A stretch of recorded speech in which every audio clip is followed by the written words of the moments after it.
माझं नाव अक्षय आहे. घरचं वातावरण अत्यंत बिकट झाल्यामुळे मी नोकरीसाठी दुबईला गेलो होतो. पण तिथे तब्बल 30 वर्षे काढून जेव्हा परत आलो तेव्हा माझी मुलं तरुण झाली होती. सगळं काही बदलून गेलं होतं.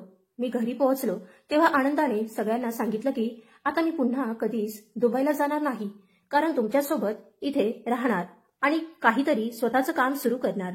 पण ही बातमी ऐकून माझं मनच तुटलं, कारण माझ्या कुटुंबातल्या कोणीही यामुळे आनंदी नव्हता.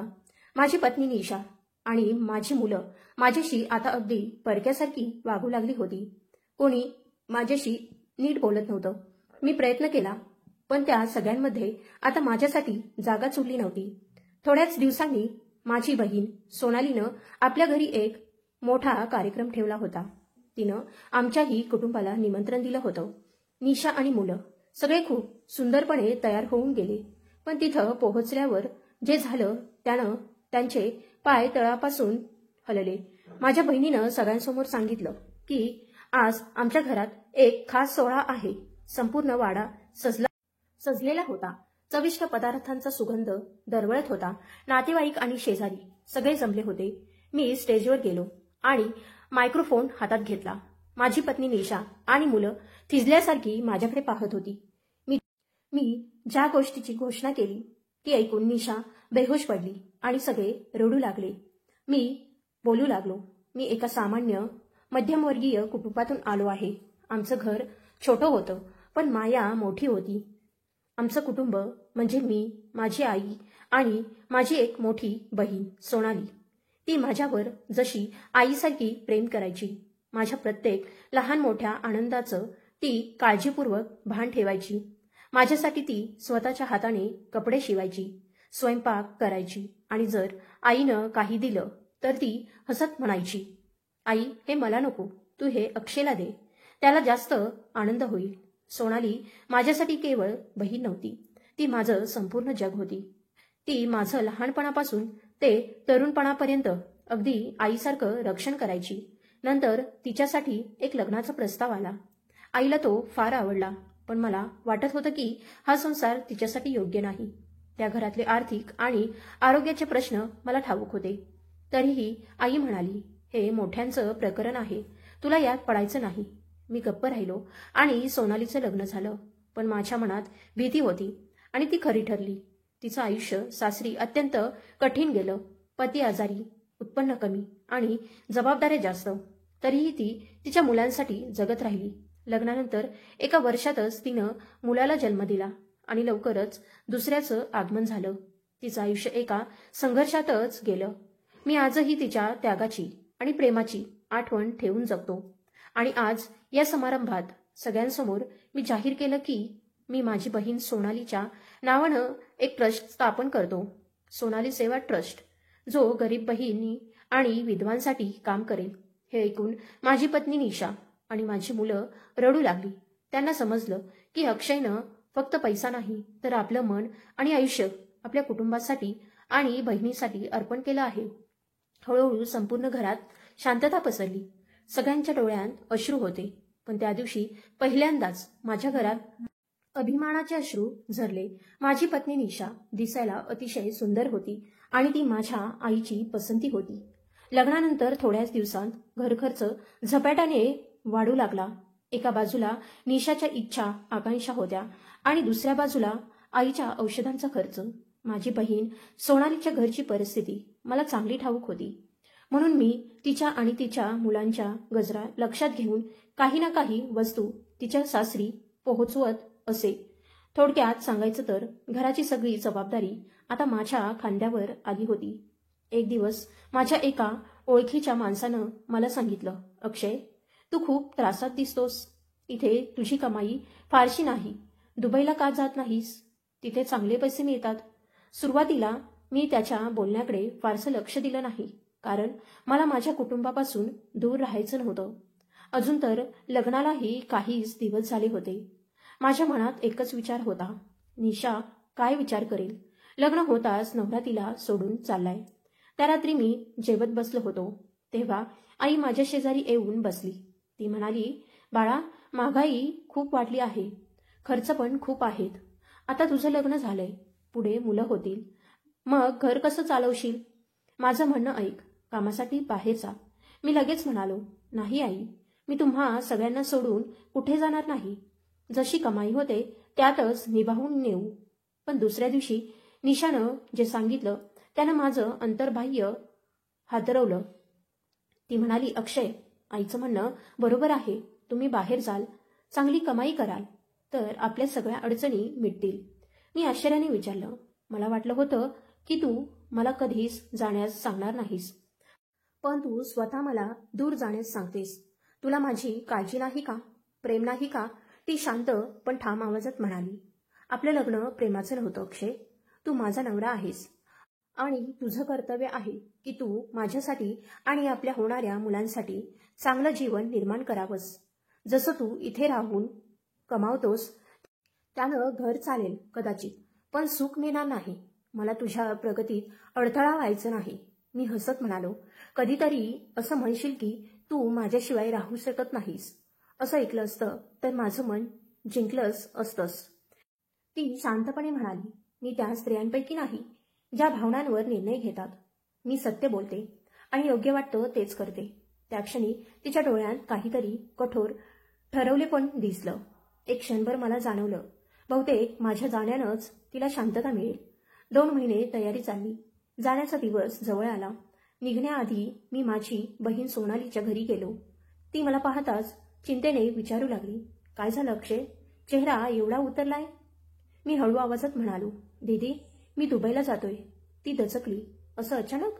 अजून लग्नाला 3च महिने झाले आहेत. मी उत्तर दिलं, इथे कोणालाच माझी काळजी नाही दीदी. सगळ्यांना फक्त पैशांची गरज आहे. मी जाईन आणि जे शक्य होईल ते तुला पण पाठवीन. जिजूंना सांग, त्यांचं पायाचा ऑपरेशन करून घ्या. मी पैशांची सोय करीन. ती दीर्घश्वास घेत म्हणाली, डॉक्टर म्हणाले आहेत त्यांना आरामाची गरज आहे. पण माझं ऐक, तू जाऊ नकोस. आम्ही निभावून नेऊ. मी हलकेच म्हणालो, दीदी, जिथं कोणाला माझी गरज नाही तिथं राहण्यापेक्षा परदेशात राहणं सोपं आहे. हे ऐकून ती निशब्द झाली. डोळ्यात अश्रू दाटले. मी तिचा हात धरून म्हणालो, माझ्यासाठी प्रार्थना करत जा दीदी, सगळं ठीक होईल. ती रडत म्हणाली, अक्षय, कुणाच्या बोलण्यावर जाऊन आपल्या मनावर ओझं ठेवू नकोस. स्वतःची काळजी घे. 2 आठवड्यात माझं तिकीट झालं आणि मग मी दुबईला पोहोचलो. एअरपोर्टच्या बाहेर पडलो तेव्हा गरम वाऱ्याचा झोत जणू अंगावर जळत्या आगीसारखा आदळला. सूर्य इतका प्रखर होता की जमीन सुद्धा जणू धगधगत होती. आजूबाजूला फक्त अनोळखी चेहरे, अनोळखी भाषा, एकही आपला नव्हता. क्षणभर वाटलं परत फिरावं, पण निशाच्या शब्दांची आठवण झाली, जास्त पैसे कमा, चांगलं जीवन मिळवा, आणि मग मी स्वतःला सावरलं. सकाळपासून संध्याकाळपर्यंत मेहनत करू लागलो. पाठीला घामानं कपडे चिकटत आणि रात्री जेवायला फक्त थोडं भात आणि डाळीचं पातळ पाणी मिळायचं. तरी मनात एकच विचार फिरत राहिला, हे सगळं मी कोणासाठी करतोय? त्या लोकांसाठी ज्यांना माझ्या अस्तित्वाची किंमतच नाही. कधी कधी तर मला भुकेल्या पोटीच झोपावं लागत होतं. रात्री जेव्हा मी माझ्या खोलीत परतायचो त्या 4 भिंतीत फक्त सन्नाटा बोलत असे. कधी आईच्या गोष्टी मनात घुमायच्या, तर कधी बहीण सोनालीचा हसरा चेहरा आठवायचा, आणि कधी निशाचे ते कटू शब्द माझं हृदय छिन्न भिन्न करून जायचे. मला इथे येऊन फक्त 4 दिवस झाले होते, पण वाटत होतं की जणू वर्षानुवर्ष इथंच जगतोय. एकाकीपणा अंगात भरला होता. डोळ्यांतून झोप उडाली होती आणि मन सतत एकच गोष्ट म्हणत होतं, अक्षय, तू स्वतःच्या हातांनी स्वतःचा आनंद या परदेशात पुरला आहेस. काही दिवसांनी मी घरी पैसे पाठवायला सुरुवात केली. तेव्हा तिकडे जणू आनंदाचं वातावरण तयार झालं. माझी पत्नी निशा खुश होती. आईही समाधानी झाली होती. आई कधीच त्या माणसात नव्हती ज्या म्हणतात, पत्नीला पैसे का पाठवतोस?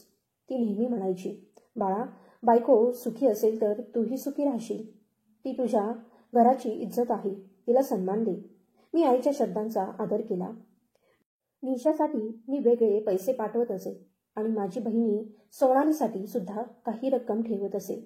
स्वतःसाठी मात्र काहीच नाही, फक्त एवढंच की जिवंत राहण्यासाठी थोडं मिळावं. 2-3 वेळा मी सोनालीसाठी पैसे पाठवले. तेव्हा एका दिवशी आई फोन करून म्हणाली, बाळा, आता पुरे झालं. तू किती दिवस तिला पाठवणार आहेस? जितकं करायचं होतं तितकं केलंस. मी आश्चर्याने विचारलं. आई, ती माझी बहीण आहे. तिच्या घरची परिस्थिती वाईट आहे. जिजूंची तब्येत ही ठीक नाही. मी मदत नाही केली तर कोण करेल? आई शांतपणे म्हणाली. आता ती बरी आहे. नुकताच तिला 3रा मुलगा झाला आहे. 2 मुली आधीच आहेत. पण तिचा नवरा आळशी आहे. तो कधीच जबाबदारी घेत नाही. तू इतका हात दिलास की आता ती तुझ्यावर अवलंबून झाली आहे. थांब, आता तिच्यासाठी पैसे पाठवू नकोस. मी आईचं म्हणणं पाळलं, पण मनात मात्र सोनालीचा चेहरा वारंवार फिरू लागला. आईशी मग बोलणंही कमी झालं. निशाशी मात्र रोज फोनवर बोलणं होतं, पण तिच्या तोंडून नेहमी एकच गोष्ट, पैसे थोडे जास्त पाठवा. कधी म्हणायची, सोनं खूप महाग झाले, अंगठी घ्यायची आहे. कधी घरात सामान कमी पडले, राशनसाठी जास्त पैसे पाठवा. पण तिनं कधी विचारलं नाही, तू कसा आहेस? तुला सुट्टी मिळेल का? तू परत कधी येशील? तिच्या बोलण्यात फक्त स्वार्थ होता, भावना नव्हत्या. आणि मग एक दिवस तिनं फोनवर सांगितलं, मी आई होणार आहे. ते ऐकून माझ्या डोळ्यात अश्रू आले. मी आनंदानं भारावलो आणि अचानक निर्णय घेतला. घरी जायचं, कुणालाही न सांगता. सगळ्यांना सरप्राईज द्यायचं. जेव्हा मी घरी पोहोचलो, सगळे मला पाहून थोडे आश्चर्यचकित झाले. पण जसा आनंद अपेक्षित होता तसा नव्हता. आई म्हणाली, बाळा, एवढ्या लवकर परतण्याची काय गरज होती? तिकिटाचे पैसेही वाया घालवलेस. मुलगीचं तर झाली आहे. हे ऐकून माझं हृदय तुटलं. मी निशाकडे गेलो. तीही म्हणाली, जर मुलगा झाला असता तर बरं झालं असतं. माझ्या डोळ्यांतून पाणी आलं. मी माझ्या लहानशा मुलीला मिठी मारली. तिच्या नरम गालांवर चुंबन घेतलं आणि मनात म्हटलं, बाळा, तुझी आई दगड असली तरी तुझा बाबा तुला खूप प्रेम करेल. मी 2 महिन्यांसाठी आलो होतो, पण फक्त 1 महिनाच गेला होता की सगळे पुन्हा म्हणू लागले, कामाचा काळ आहे, परत दुबईला जा. घर बांधायचं आहे, खर्च चालवायचा आहे. माझं मन म्हणत होतं, थोडं तरी कुटुंबासोबत राहावं, मुलीला जवळ घ्यावं. पण कुणीच मला शांत बसू दिलं नाही. मला वाटलं, मी माणूस नाही, एक मशीन आहे, जे फक्त पैसे कमवण्यासाठी बनली आहे. आई म्हणाली, बाळा, घराची पायाभरणी करायची आहे. आत्ताच कामाचा काळ आहे, नंतर विश्रांती घे. मी काही बोललो नाही. डोळ्यांत वेदना होत्या, पण ओठांवर शांतता होती. मी पुन्हा सोनालीकडे गेलो. ती मात्र खूप आनंदी झाली. डोळ्यात पाणी घेऊन म्हणाली, काही दिवस तरी थांब. तूच एक आहेस जो खरंच माझी काळजी घेतोस. बाकी कुणालाच माझी पर्वा नव्हती. पण दीदीने माझं मन थोडं हलकं केलं. परत दुबईला गेलो आणि पुन्हा कामात झोकून दिलं. रात्रंदिवस मेहनत केली, इतकी की शेवटी घर बांधायला सुरुवात झाली. मी दर महिन्याला पैसे पाठवत राहिलो. वेळ जात गेला आणि आता एक सवय झाली होती. जेव्हा जेव्हा मी भारतात यायचो तेव्हा सर्वांना सरप्राईज द्यायचो. विचित्र गोष्ट अशी होती की जेव्हा जेव्हा मी घरी यायचो 2 वर्षांनी, कधी 1.5 वर्षांनी, तेव्हा कोणालाच आनंद होत नव्हता. न कोणी विचारत असे, कसा आहेस? प्रवास कसा झाला? तिथं ठीक आहे ना? आरोग्य सांभाळतोस ना? कोणालाही काही फरक पडत नसेल. निशा फक्त एवढंच विचारायची, किती दिवस राहणार आहात आणि परत कधी जाण्याचा विचार आहे? जणू मी तिच्या घराचा माणूस नसून एखादा पाहुणा होतो. अजून एकदा देवाने मला पुन्हा मुलगीच दिली. त्या दिवशी सुद्धा घरात कुणाच्याही चेहऱ्यावर आनंद नव्हता, पण मी मात्र मनोमन खूप खुश होतो. माझ्या घरात 2 लक्ष्मी आल्या आहेत. 3ऱ्या वेळेस देवाने मुलगा दिला तेव्हा सगळ्यांनी शुभेच्छा दिल्या, पण माझ्या मनात तसा आनंद नव्हता. कारण मला ठाऊक होतं, ते माझ्यासाठी नव्हे, मुलासाठी खुश आहेत. दरम्यान माझ्या सोनाली तिच्या आयुष्यात काळोख दाटून आला होता. तिचा नवरा या जगातून निघून गेला होता. ती बिचारी विधवा झाली होती. तरीसुद्धा ती आपल्या सासरीच राहत होती. लोकांचे कपडे शिवून जगत होती. मी तिला शांतपणे शिवणयंत्र घेण्यासाठी पैसे पाठवले आणि सांगितलं, दीदी, हे घे, नवीन मिशन घे. तुला कुणावर अवलंबून राहायचं नाही. हे सगळं मी कुणालाही न सांगता केलं, कारण आईला कळलं असतं तर राग आला असता आणि निशाला समजलं असतं तर तिने टोमणे मारले असते. म्हणून मी बहिणीची मदत गुपचूप केली, पण तिच्याबद्दलची काळजी माझ्या मनातून कधी गेलीच नाही. शेवटच्या वेळी मी भारतात आलो तेव्हा समजलं, आई या जगात राहिली नाही. तो दिवस माझ्या आयुष्यातला सर्वात रिकामा दिवस होता. माझं मन म्हणत होतं, सगळं सोडून कायमचं इथेच परत ये. पण परिस्थितीनं मला घट्ट पकडलं होतं. आणि जेव्हा मला कळलं की आता माझं घर पूर्णपणे निशा आणि मुलांच्या हाती गेलं आहे, तेव्हा माझ्या आत काहीतरी कोसळलं. खरं सांगायचं तर त्यानंतर माझं भारतात परत जाण्याचं मनच राहिलं नाही. ना कुणी बोलावलं, ना कुणी विचारपूस केली. वर्षानुवर्षे निघून गेली, मुलं मोठी झाली आणि मी फक्त पैसे कमवणारी मिशन बनलो. संपूर्ण तरुणपण एकटेपणात निघून गेलं. प्रत्येक रात्री मनात एकच विचार यायचा, मी जिवंत आहे पण माझ्यासाठी कुणी नाही. मी दर महिन्याला नेहमी पैसे पाठवत असे, पण निशाचा फोन फक्त त्यावेळेस यायचा जेव्हा पैसे पाठवायचा दिवस जवळ येईल. बाकी दिवशी मी तिच्या जगात नव्हतोच. एकदा मी ठरवलं, पाहूया, जर पैसेच पाठवले नाही तर काय होतं. पहिला आठवडा गेला, दुसरा आठवडा सुद्धा गेला आणि तिसऱ्या आठवड्यात निशाचा फोन आला. नम्र आवाजात म्हणाली, नमस्ते, कसे आहात? थोडं बिझी होता का? मी हसत म्हणालो, हो, थोडा कामात अडकलो होतो. पैसे पाठवतो. आणि मी फोन ठेवला. त्यानंतर पुन्हा तिचा कॉल कधीच आला नाही. दिवाळी, होळी, दसरा सगळे सण आले गेले, पण मला कुणी आठवलं नाही. मी सोशल मीडियावर माझ्या मुलांना पाहायचो. कधी ते मित्रांसोबत पार्टी करत, कधी रेस्टॉरंटमध्ये मजा करत, पण त्यांच्या कोणत्याही पोस्टमध्ये माझं नाव नसायचं. माझं अस्तित्व जणू पुसलं गेलं होतं. मला माहिती होतं त्यात त्यांचा दोष नव्हता, दोष त्यांच्या आईचा होता. ती हवं तर माझ्याबद्दल प्रेम निर्माण करू शकली असती, पण तिनं कधी तसं होऊ दिलंच नाही. आई गेली होती. बहिणी सोनाली स्वतःच्या दुःखात गुंतलेली होती, पण तरी तीच एक होती जी मला फोन करत होती, माझी चौकशी करत होती. माझं मन आता पूर्ण भरून गेलं होतं. 15 वर्ष झाली होती. मी ठरवलं, आता पुरे झालं. आता मी भारतात परत जाईन. छोटं मोठं काम सुरू करीन. वय वाढत होतं, शरीर थकलं होतं आणि काही आजारांनी ग्रासलं होतं. एका दिवशी मनातून आवाज आला, आता बस, परत जा, आपल्या लोकांमध्ये जा. मी कुणालाही न सांगता आणि दुबई सोडली. जेव्हा घरी पोहोचलो तेव्हा कुणालाच आश्चर्य वाटलं नाही. जणू माझं येणं त्यांच्यासाठी सामान्य घटना होती. मी मनात म्हटलं, कदाचित आनंदानं सगळे निशब्द झाले असतील, पण नाही, त्यांच्या चेहऱ्यांवर काहीही भाव नव्हते. निशा थोडी आश्चर्याने म्हणाली, एवढे बॅग्स घेऊन का आलात? मी हसून उत्तर दिलं, माझं सगळं सामान घेऊन आलोय. ती दचकली, म्हणजे काय, परत जाण्याचा विचार नाही का? मी हसत म्हणालो, अगं, आधी पाणी तरी दे, तहानेनं घसा सुकला आहे. माझी मोठी मुलगी मीना तिचं माझ्यासाठी पाणी घेऊन आली. मी तिच्याकडून पाणी घेतलं, हळूवारपणे प्यायलं आणि सगळ्यांकडे पाहून शांत आवाजात म्हणालो, आता मी परत आलोय, कायमचा. आता तुमच्याबरोबरच राहील. इथेच काहीतरी व्यवसाय सुरू करीन. निशा स्तब्ध झाली होती. तिच्या चेहऱ्यावरचा भाव जणू सांगत होते, एखाद्यानं तिच्या पायाखालची जमीनच ओढून घेतली आहे. मी हसून म्हणालो, आता मी आलोय, आपण दोघं पुन्हा एकत्र राहू, एकाच खोलीत, एकमेकांच्या जवळ. पण त्या क्षणी निशाच्या चेहऱ्यावरची ती निस्तेज शांतता सांगत होती की ही कहाणी अजून संपलेली नाही. माझ्या त्या बोलण्याचा अर्थ निशाला आपोआप समजायला हवा होता, पण ती अशा रीतीनं वागली जणू माझ्या शब्दांना तिच्यासाठी कणभरही किंमत नव्हती. ती निर्विकार चेहऱ्याने म्हणाली, आपली खोली अजून तयार नाही. आज तुम्ही ड्रॉइंग रूममध्ये झोपा, मी उद्यापासून तुमची रूम सेट करून घेईन. मी शांतपणे उत्तर दिलं, ठीक आहे, काही हरकत नाही, मी खूप थकलो आहे, कुठेही झोपेन. दुसऱ्या दिवशी सकाळी जाग आली तर घरात अजब शांतता होती. ना कुणाच्या पावलांचा आवाज, ना स्वयंपाकघरात भांड्यांची खणखण. खिडकीतून पाहिलं तर सूर्य बराच वर आला होता. घड्याळात 10चे 10:30 वाजत होते. कुणीही उठलेलं नव्हतं. ना कुणाला नाश्त्याची आठवण होती, ना कुणी मला विचारलं, बाबा चहा घेणार का? घरात एक छोटंसं मंदिर होतं.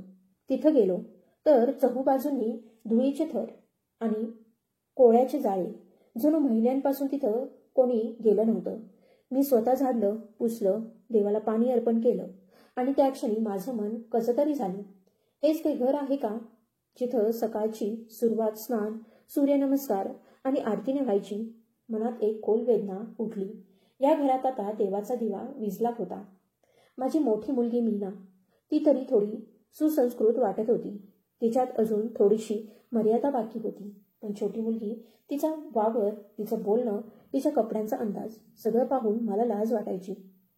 ती वयात येत होती, पण तिच्या वागण्यात लाज आणि सुसंस्कार नव्हते. मी अनेकदा नजर वळवून घ्यायचो. माझं मन आतून ओरडायचं, पण मी गप्प राहायचो. सुनील, माझा मुलगा काल रात्रीपासून घरातच नव्हता. मी विचारलं, कुठं आहे तो? तर निशा सहजतेने म्हणाली, मित्राच्या घरी थांबला आहे. उशीर झाला असेल. मी विचारलं, उशीर म्हणजे किती उशीर? इतक्या रात्रीपर्यंत काय करत होता? ती निर्विकारपणे म्हणाली, मला माहीत नाही. माझ्या छातीत एक वेदना उठली, पण मी काहीच बोललो नाही, कारण मला ठाऊक होतं, मी काही बोललो तर वाद होईल. दुसऱ्या दिवशी निशानं दुहेरी पलंग असलेली रूम स्वच्छ करून घेतली, पण तिचा भाव असा होता जणू ती माझ्यावर एखादा उपकारच करत आहे. त्या रात्री सर्व झोपल्यानंतर तिचा वावर पूर्ण बदलला होता. ती माझ्यापासून दूर बसली, जणू माझं अस्तित्वच तिच्यासाठी त्रासदायक होतं. अर्ध्या रात्री माझी झोप उघडली. ती खोलीत नव्हती. सकाळी विचारलं, रात्री कुठं गेली होतीस? तर ती म्हणाली, तुम्ही इतके जोरात घोरत होता की मला झोप आलीच नाही, म्हणून मी दुसऱ्या खोलीत गेली. मी काही बोललो नाही, पण मला माहीत होतं हा प्रश्न घोरण्याचा नव्हता, मनांच्या अंतरांचा होता. मी वर्षानुवर्ष एकटाच राहिलो होतो. वाटलं होतं आता घरी परतल्यावर सगळं सुरळीत होईल, पण इथे तर सगळं अनोळखी झालं होतं. दुसऱ्या दिवशी निशा म्हणाली, तुम्ही आलात ते बरं झालं. 2 आठवडे विश्रांती घ्या, पण त्यानंतर परत दुबईला जा. इथे तुम्ही काय करणार? भारतात व्यवसाय इतक्या सहज चालत नाही. मी शांतपणे विचारलं, म्हणजे मी इथे राहून काय करणार एवढंच विचारतेस? ती कोरड्या आवाजात म्हणाली, जेव्हा इतकी वर्ष तिथे घालवलीस तर उरलेलं आयुष्यही तिथेच आरामात घालव. माणसाला शेवटी शांतता हवी असते. प्रत्येकाला स्वतःची प्रायव्हसी हवी असते. मी रागाने म्हणालो, काय बोलतेस तू? पती पत्नीमध्ये प्रायव्हसीचा प्रश्नच येतो का? ती गप्प झाली, नजर खाली घातली, पण उत्तर दिलं नाही. मी त्या घरात राहत होतो, पण मला नेहमी वाटायचं या घरात माझं अस्तित्वच नाही. ना माझा मुलगा माझ्यासोबत बसायचा, ना माझी पत्नी जवळ यायची. मी ना कधी कधी काही विचारायची, पण बाकी सगळं घर माझ्याशी दूरच झालं होतं.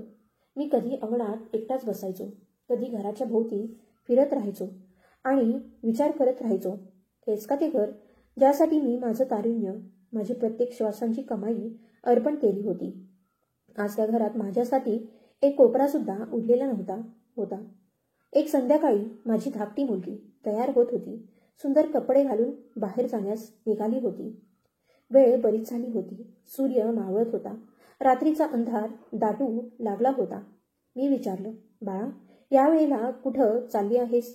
रात्र होईल, परत कधी येणार? ती हसत म्हणाली, पप्पा, थोड्याच वेळात येते, फक्त थोडा वेळ बाहेर जायचं आहे. मी शांतपणे समजावलं, यावेळेला मुलींनी घराबाहेर जाणं योग्य नाही, पण ती हट्टावरच होती. नाही, मी नक्की जाईन. शेवटी मला वडील म्हणून कठोर बोलावं लागलं.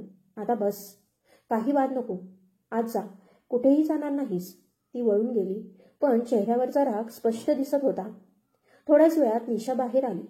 ती म्हणाली, तुम्ही मुलांशी एवढं कडकपणे वागू नका.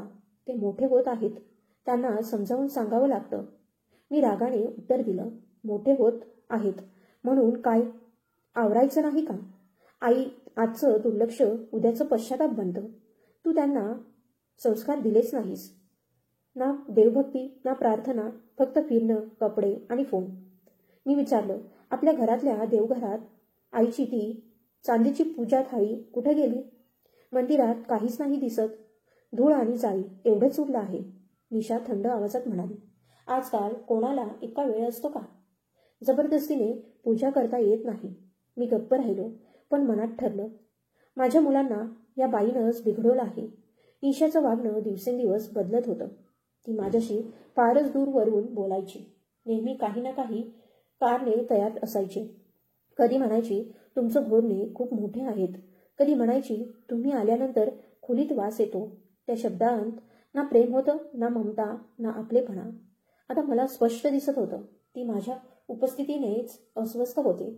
ती एकटी राहण्याची सवय लावून बसली होती आणि तिच्या जगात माझं स्थान आता संपलं होतं. मला जाणवलं, जर हे लोक स्वतःच्या तोंडानं म्हणाले असते की जा इथून, नको इथे राहिला, तर कदाचित एवढं दुखलं नसतं. पण कधी कधी शब्दांची गरजच नसते, संकेत पुरेसा असतो, आणि मला तो संकेत मिळालाच होता. या घरात आता माझं काहीच उरलेलं नाही. शेवटी मी सगळ्यांना सांगितलं की पुन्हा परदेशात जातोय. हे ऐकताच निशाच्या चेहऱ्यावर चमक आली. जणू तिला दिलासा मिळाला होता. मुलांनीही काही खास प्रतिक्रिया दिली नाही. निशा फक्त एवढंच म्हणाली, थोडे जास्त पैसे पाठवायचा प्रयत्न करा. महागाई खूप वाढली आहे. तिनं एवढं सुद्धा विचारलं नाही. आपण आपली काळजी घ्या. ना म्हणाली की लवकर परत या. मी शांतपणे मान हलवली. काही न बोलता घराबाहेर पडलो. पण आतून मी पूर्णपणे तुटलो होतो. मी दुबईला जाणार नव्हतो. यावेळी माझ्या मनात काहीतरी वेगळंच ठरलं होतं. घर सोडताना वाटलं सगळं संपलं. जीवनाचा हा टप्पा इतका कटू असेल असं कधी वाटलंच नव्हतं. पण जे झालं होतं ते उलटवता येणं अशक्य होतं. मी माझ्या नशिबाचा निर्णय स्वतः घेतला होता. सगळ्यांना वाटलं मी पुन्हा परदेशात गेलोय. पण खरं तर मी इथेच भारतात होतो. मी कुणाशीही संपर्क केला नाही. मनाचं ओझं इतकं वाढलं होतं की कुणाशी बोलावं असंही वाटत नव्हतं. त्या महिन्यात जेव्हा मी नेहमी पैसे पाठवत असे तेव्हा अचानक पैसे न आल्यामुळे घरात काळजी सुरू झाली. ते लोक माझा नंबर लावू लागले. पण तो नंबर तर दुबईचा होता. मी तो बंद केला होता. त्यांना वाटलं बहुतेक अक्षय काही अडचणीत सापडला असेल किंवा आजारी असेल. इतकंच नव्हे, ज्याच्यासोबत मी वर्षानुवर्ष काम केलं, जो माझा रूममेट आणि जवळचा मित्र होता, त्यालाही त्यांनी फोन केला. त्यांनी विचारलं, आमचे बाबा कुठं आहेत? त्यांचा नंबर बंद का आहे? माझा तो मित्र मला भावासारखा मानायचा आणि त्याच्या मनातही आता अस्वस्थता पसरली होती. माझा जुना मित्र जो माझ्यासोबत दुबईत राहायचा, त्याच्याकडे माझा भारतातील नंबरही होता. त्याला माझ्या कुटुंबियांनी फोन केला होता. अक्षय कुठं आहे? त्याचा नंबर का बंद आहे? त्याने लगेच मला फोन केला. मी फोन उचलताच तो म्हणाला, तुझ्या कुटुंबियांनी माझ्याशी संपर्क साधला आहे. मी त्यांना सांगितलं की तू कुठं आहेस ते मला माहिती नाही. मी हसून म्हणालो, बरोबर केलंस, असंच सांगत राहा. तो काही क्षण शांत राहिला. मग विचारलं, पण खरं सांग, तू आहेस कुठं? मी हळू आवाजात म्हणालो, मी इथेच आहे, भारतात. तो थोडा चकित झाला. मग असं का करतोयस? ज्यांच्यासाठी तू आयुष्यभर झटलास त्यांनाच टाळून पळून राहतोस? मी कडवट सर्वात म्हणालो, हाच तर प्रश्न आहे मित्रा.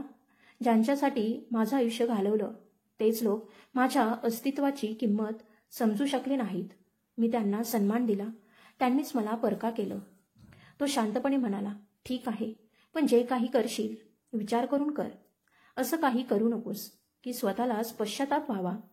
मी म्हणालो, माझं ठरलं आहे.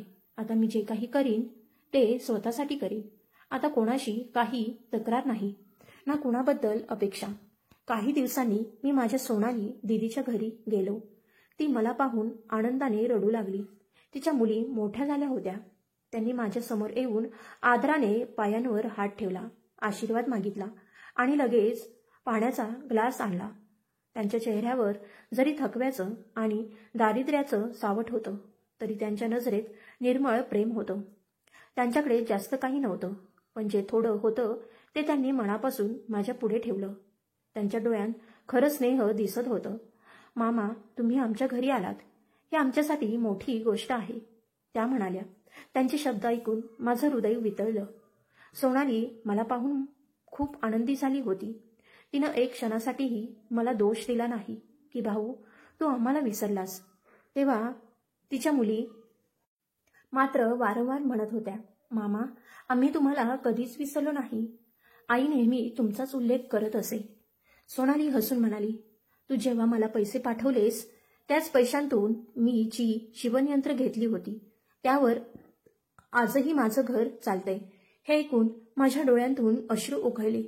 त्या दिवसाची आठवण झाली जेव्हा मी तिला गुपचूप पैसे पाठवले होते. तिच्या घरात प्रेम आणि समाधान होतं, जरी गरिबीने त्यांचं तेज हरवलं होतं. त्यांचं साधं जेवण, कधी डाळ, कधी चणे, कधी एखादी भाजी, पण सगळे एकत्र बसून खात, एकमेकांशी हसत, गप्पा मारत. मी त्यांच्या घरात राहायला सुरुवात केली. त्यांच्या साधेपणाने माझं मन शांत झालं. ते गरीब होते पण समाधानशाली होते. मी विचार करू लागलो, माझं स्वतःचं कुटुंब, ज्यासाठी मी सर्व काही केलं. त्यांच्याकडे पैसा होता पण प्रेम नव्हतं. आणि इथे या गरीब घरात प्रेम आहे, आदर आहे, समाधान आहे. त्या क्षणी माझ्या मनात एक विचार आला, आता वेळ आली आहे की माझं कुटुंब सत्याला सामोरं जावं. मी सोनालीला म्हणालो, आपण एक मोठा कार्यक्रम करू, सगळ्यांना बोलावू. माझी पत्नी, निशा, माझी मुलं आणि नातेवाईक सगळे. पण त्यांना सांगू नकोस की मी इथे आहे. त्यांना असंच वाटू दे की मी अजून दुबईतच आहे. सोनालीने थोडं आश्चर्याने माझ्याकडे पाहिलं, पण नंतर शांतपणे मान हलवली. ती म्हणाली, ठीक आहे, मी सगळं बघते, तू काहीच काळजी करू नकोस. मी तिला पैसे दिले आणि म्हणालो, जेवण, सजावट सगळं व्यवस्थित कर. रस्त्यावरील सगळ्या ओळखीच्यांनाही बोला. सोनालीच्या चेहऱ्यावर चमक आली होती. जणू तिच्या जीवनात पुन्हा एक उत्साह जागा झाला होता. काही दिवसांतच तयारी सुरू झाली. घरात अंगण स्वच्छ करून सजवण्यात आलं. जुन्या पण मजबूत खुर्च्या मांडल्या गेल्या. स्वयंपाकघरातून पदार्थांच्या सुगंधाने संपूर्ण वाडा भरून गेला होता. आणि मग समारंभाचा दिवस उजाडला. मी माझ्या खोलीतच लपून बसलो होतो. सोनालीनं सगळं प्रेमाने सजवलं होतं. लोक एकामागून एक येऊ लागले आणि मग माझं कुटुंब आलं. निशा आली होती. महागडी साडी, दागिने, हातात 2 मोबाईल, डोकं उंच करून चालत. जणू सगळ्यांना सांगत होती, माझा नवरा दुबईत आहे. तिच्या मागोमाग माझ्या 2 मुली, मीना आणि धाकटी. त्यांचे कपडे आधुनिक पण मर्यादेच्या पलीकडे. आणि शेवटी माझा मुलगा सुनील. जेल लावलेले केस, आत्मविश्वासाने भरलेला चेहरा. मी खिडकीच्या पडद्यामागून सगळं पाहत होतो आणि माझं हृदय जोरात धडधडत होतं. त्या क्षणी मला जाणवलं, हेच तर माझं कुटुंब आहे, ज्यासाठी मी आयुष्य वेचलं, पण आता ते माझं नाही राहिलं. संपूर्ण अंगणात चर्चा सुरू होती. अरे अक्षय दुबईतून इतके पैसे कमावतो आणि घरी पाठवतो. माझ्या मुलांच्याही शब्दांत अहंकार आणि गर्व होता. त्यांच्या चालण्यात एक उन्मत्तपणा होता. पण त्यांना काय ठाऊक होतं, आजच्या रात्रीनंतर त्यांचं आयुष्य कायमचं बदलून जाणार आहे. जेव्हा माझी पत्नी निशा फंक्शनमध्ये आली, तेव्हा तिच्या चेहऱ्यावरचा गर्व आणि दिखावा सगळ्यांना स्पष्ट दिसत होता. ती चालण्याच्या ढंगातही राणीपण दाखवत होती. जणू इथले सगळे तिचे गुलामच आहेत. सोनाली दीदीनं तिचं आदराने स्वागत केलं, हसून नमस्कार केला, पण निशानं काही उत्तरच दिलं नाही. ती इकडे तिकडे पाहू लागली आणि तुच्छतेने हसत म्हणाली, वा, काय घर आहे. भिंतींवरची वीटही पडायला तयार आहेत. छपरातून पाणी गळतंय. दिसतंय की तुम्ही लोक उपाशी आहात. मग असं फंक्शन कशासाठी? कोणता मोठा राग आला आहे का? एखाद्या मजुराशी लग्न ठरलंय की काय मुलीचं? तुमच्यासारख्यांच्या नशिबात श्रीमंत घर नसतं. तिचा आवाज एवढा मोठा होता की संपूर्ण अंगणात बसलेले लोक ऐकत होते. सोनालीच्या चेहऱ्यावरचं रक्त उतरलं. तिच्या मुलींच्या डोळ्यांतून अश्रू चमकले, पण त्यांनी काहीही उत्तर दिलं नाही. त्या शांतपणे नजरा खाली घालून उभ्या राहिल्या. मी खोलीच्या दारामागे उभा सगळं पाहत होतो. माझं रक्त सळसळायला लागलं. मनात आलं की ताबडतोब बाहेर जाऊन सगळं थांबवावं, पण मी स्वतःला सावरलं. निशा पुन्हा टोचून म्हणाली, शेवटी सांगणार तरी आहात ना, हा कार्यक्रम कोणत्या आनंदासाठी आहे? कोणाची नोकरी लागली आहे का? मी मजुरीचे पैसे वाढवले? हे ऐकून माझा संयम संपला. मी अचानक दारातून बाहेर पडलो. संपूर्ण अंगणात शांतता पसरली. मला पाहून सगळे दंग झाले. निशाचा चेहऱ्यावरचा रंग उडाला. तिने मला पाहिलं, जणू एखाद्या भूताला पाहिलं असावं. मुलंही थक्क झाली होती. त्यांचे चेहरे गोठले होते. बाकी लोकांनाही आश्चर्य वाटलं, पण त्यांनी समजलं, बहुधा हा समारंभ अक्षयच्या परतण्याच्या आनंदासाठी आहे. मी पुढे गेलो आणि ठाम आवाजात म्हणालो, मी सांगतो, हा कार्यक्रम कोणत्या आनंदासाठी ठेवला आहे. सगळे कान लावून ऐकू लागले. मी अक्षय पूर्ण शुद्ध मनाने आणि स्पष्ट विचाराने आज इथे सर्वांसमोर घोषणा करतो. माझी संपूर्ण मालमत्ता, माझं सर्व संपत्ती मी माझ्या मोठ्या बहिणी सोनालीच्या नावावर करत आहे. क्षणात संपूर्ण परिसर शांत झाला. निशाच्या चेहऱ्यावरचं रक्त उडालं. मुलं एकमेकांकडे पाहू लागली. तिचे हात थरथर कापू लागले आणि तिच्या डोळ्यांतून अश्रू ओघळले. मी पुढे बोलत राहिलो. गेल्या महिन्याभरांपासून मी भारतातच आहे. परदेशातून जे पैसे आणले त्यातून मी काही दुकान विकत घेतली आहेत, ज्याचं भाडं दरमहा 70 ते 80 हजार येतं. एक छोटं घरही घेतलं आहे आणि उरलेले सर्व पैसे मी आज माझ्या बहिणीच्या नावावर करत आहे. सोनालीच्या डोळ्यांतून आनंदाश्रू वाहू लागले. ती पुढे येऊन माझ्या गळ्यात पडली. ती रडत म्हणाली, अक्षय, हे तू काय केलेस? एवढा मोठा उपकार का केलास? मी तिच्या खांद्यावर हात ठेवत म्हणालो, हे उपकार नाहीत दीदी, हे कर्तव्य आहे. जेव्हा सगळ्यांनी मला विसरलं तेव्हा तूच होतीस जी मला आठवत राहिली. आज या संपत्तीवर फक्त तुझा आणि तुझ्या मुलांचा हक्क आहे. निशाच्या चेहऱ्यावरचा गर्व सुरडा झाला होता. ज्यांनी मला कधी तुच्छतेने पाहिलं त्यांच्या डोळ्यात आता लाज आणि भीती होती. त्यांच्या हातातून फक्त संपत्तीचं नाही तर सगळ्यांसमोर त्यांची इज्जतही निघून गेली होती. लोक हळूहळू उठून घरी जाऊ लागले. सोनालीच्या घरात आता आनंदाचे अश्रू होते आणि निशाच्या चेहऱ्यावर वितृष्णा. त्या रात्री सर्व पाहुणे निघून गेल्यानंतर निशा माझ्या खोलीत आली. तिच्या शब्दांत विष होतं. ती ओरडली, तुम्ही असं कसं करू शकता? आपल्या स्वतःच्या मुलांच्या तोंडचा घास तुम्ही आपल्या बहिणीला दिला. लोक काय म्हणतील? मी शांतपणे म्हणालो, मी त्यांच्या तोंडचा घास नाही काढला. मी त्यांना माणुसकी शिकवली आहे. मी तुमच्यासाठी काय नाही केलं निशा? माझं आयुष्य, माझं तारुण्य, माझा प्रत्येक श्वास तुम्हाला दिला. पण तुम्ही कधी माझं मन समजलं नाही. तुम्ही फक्त माझ्या पैशांचा मान ठेवला, माझा प्रेमाचा नाही. तिचा चेहरा खाली झुकला. काही क्षण ती गप्प राहिली, पण हलक्या आवाजात म्हणाली, मी जे काही केलं ते तुझ्या आणि कुटुंबासाठीच केलं. मी कटू हसत म्हणालो, नाही निशा, तू सगळं स्वतःसाठी केलंस. मी तुला सन्मान दिला, प्रेम दिलं, सुख दिलं आणि तू मला बदल्यात अहंकार आणि अपमान दिलास. माझा आवाज कडक झाला.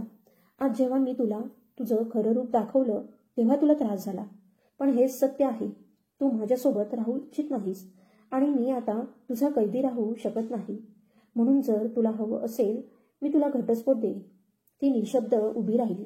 डोळ्यात पश्चाताप होता. पण आता उशीर झाला होता. मी सोनालीकडे वळलो आणि म्हणालो, दीदी, जोपर्यंत मी जिवंत आहे या मालमत्तेवर तुझा आणि तुझ्या मुलांचा हक्क राहील. माझ्या आयुष्याचं खरं घर हेच आहे, तुझं साधं पण प्रेमानं भरलेलं घर. त्या क्षणी मला जाणवलं, शेवटी मी हरलो नव्हतो. मी स्वतःला शोधलं होतं. मी कोणाला माझं सर्वस्व द्यावं हा माझा हक्क, माझी इच्छा आणि माझं स्वतःचं ठरलेलं आहे. माझ्या मुलांचा हक्क तेव्हाच असतो जेव्हा त्यांचा बाप जिवंत असूनही त्यांना आपल्या प्रेमाची, सन्मानाची किंमत कळते. माझी लाडकी मीना, तिच्या लग्नासाठी जोही खर्च येईल तो मी स्वतः करणार आहे. बाकी मला आता कोणाचं काही घेणं देणं नाही. मी जे काही केलं आहे ते कोणासाठी नव्हे, माझ्या मनशांतीसाठी केलं आहे. माझ्या आयुष्याचे सगळ्यात मौल्यवान क्षण मी त्या लोकांसाठी खर्च केले ज्यांनी कधी माझं मोलच ओळखलं नाही. आता मी माझा निर्णय घेतलाच आहे, जो मला अनेक वर्षापूर्वी घ्यायला हवा होता. आज मी माझ्या सोनाली दिदीच्या घरीच राहतो. तिची मुलं मला खूप आदराने वागवतात. त्यांचं प्रेम, त्यांचा आदर पाहून माझं मन दररोज आनंदानं भरून जातं. जेव्हा मी घरात प्रवेश करतो तेव्हा सगळे आदराने उठून उभे राहतात. त्यांच्या डोळ्यात मला ती आपुलकी दिसते जी माझ्या स्वतःच्या घरात कधीच दिसली नव्हती. आता आम्ही नव्या घरात राहतो. तेच ते घर जे मी स्वतः घेतलं होतं. ते घर जुन्या घरापेक्षा मोठं, स्वच्छ आणि सगळ्यात महत्त्वाचं म्हणजे त्यात शांतता आहे. ती शांतता जी मी अनेक वर्षानंतर अनुभवतो आहे. मी रोज पहाटे उठतो, सूर्यनमस्कार करतो, पूजा करतो आणि मग सर्वजण एकत्र येऊन नाश्ता करतो. घरात आध्यात्मिक समाधानाची ऊर्जा भरलेली असते. सोनाली रोज स्वतः माझ्यासाठी नाश्ता बनवते. मी म्हणतो, दीदी, एवढं सगळं करून नकोस. तर ती हसत उत्तर देते, तू आमच्यासाठी जे केलंस त्याचं ऋण आम्ही आयुष्यभर फेडू शकत नाही. मला तरी तुझ्यासाठी काहीतरी करू दे. तिची मुलं माझ्या छोट्या छोट्या गरजांचीही काळजी घेतात. औषधं वेळेवर देतात. मी बाहेर जातो तेव्हा दरवाजापर्यंत सोडायला येतात. त्यांचं ते वागणं मला पित्यासमान सन्मानाचं समाधान देतं. पण दुसरीकडे निशाच्या गर्वाचा अंदाज मला कधीच नव्हता. मला वाटलं होतं काळानुसार ती मवाळ होईल. कदाचित कधीतरी एक फोन करेल किंवा एखाद्या नातेवाईकाद्वारे संदेश पाठवेल. पण तिनं पुन्हा कधी संपर्कच केला नाही. तिच्या मनात एवढा अहंकार भरला होता की तिनं माझ्या अस्तित्वालाच विसरून टाकलं. काही ओळखीच्या लोकांनी सांगितलं की निशाच्या आयुष्यात आता कोणीतरी दुसरा आहे. मी खात्रीने सांगू शकलो नाही, पण मनाच्या तळातून असं वाटलं की ही गोष्ट खरी असू शकते. कारण तिच्या नजरेतील तो थंडपणा, तिच्या आवाजातील ते अंतर सगळं सांगत होतं की ती आता माझी राहिली नाही. मनात थोडं दुःख होतं, पण पश्चाताप नव्हता. कारण मला आता समजलं होतं, जे नातं सन्मान आणि प्रेमाशिवाय जगतं ते नातं जगणं नव्हे, ओझं असतं. माझी मोठी मुलगी मीना मात्र अजूनही माझ्याशी संपर्क ठेवते. ती अधूनमधून फोन करते, कधी कधी मला भेटायलाही येते. ती येते तेव्हा घरात आनंद फुलतो. ती माझ्या हातात हात घेऊन म्हणते, पप्पा, तुम्ही अगदी योग्य निर्णय घेतलात. जर कोणाला समजून घ्यायचं असेल तर समजेल की हा निर्णय न्याय होता. तिचे शब्द ऐकून मी शांत हसतो. किमान एकतरी आहे जी मला समजते, असं मनात म्हणत समाधानाने श्वास घेतो. काही नातेवाईक मात्र अजूनही म्हणतात, अक्षयने चुकीचं केलं, त्यानं आपल्या मुलांचा हक्क काढून घेतला. ते मला समजवतात, पिता कधी असं करत नाही. पण मी त्यांना शांतपणे उत्तर देतो, मी जे केलं ते माणुसकीच्या भावनेतून केलं. मी माझ्या बहिणीला जीवन दिलं, आधार दिला. तिच्या मुलांसाठी ते सगळं केलं जे तिच्या नवऱ्यानं जगता जगता केलं असतं. माझ्या स्वतःच्या घरात प्रेम, आदर, सन्मान नव्हता, म्हणून मी तो तिथं शोधला जिथं माणुसकी होती. आता मी बेफिकीर आहे, समाधानी आहे. प्रत्येक सकाळी जेव्हा मी उठतो आणि सोनालीच्या मुलांना देवासमोर भजन कीर्तन करताना पाहतो, तेव्हा माझ्या मनात एकच विचार येतो, हो अक्षय, तू बरोबर केलंस. आज तू हरलास नाहीस, तू स्वतःला परत जिंकून घेतलंस. आणि तुम्हीच सांगा, माझा हा निर्णय बरोबर होता का चुकीचा? ही कथा तुम्हाला आवडली असेल तर आपल्या मनातल्या विचारांसह प्रतिसाद द्या. अशाच आणखी प्रेरणादायी आणि भावनिक कथा लवकरच तुमच्यासमोर आणू. धन्यवाद.